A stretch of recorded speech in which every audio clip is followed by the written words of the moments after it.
अस्सलाम वालेकुम everyone, कैसे हैं आप सब?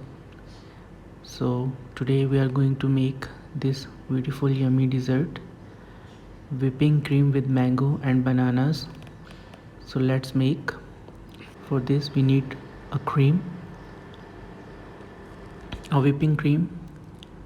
So whip cream with the beater for at least 5 minutes until it become a fluffy.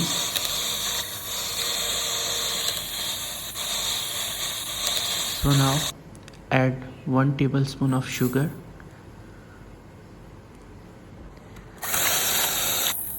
mix sugar with whipping cream,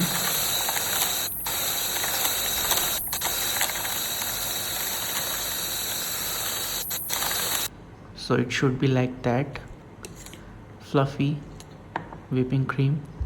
Now add some chunks of mangoes, banana and some dry nuts like raisins and cashews.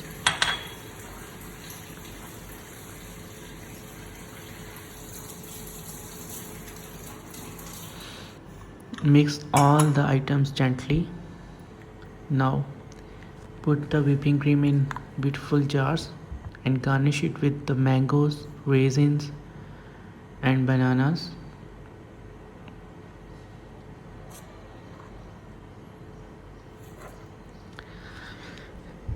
This dish is ready to eat. Chilled in the refrigerator for at least 1 hour. And please subscribe to my channel. Thank you. Allah Hafiz.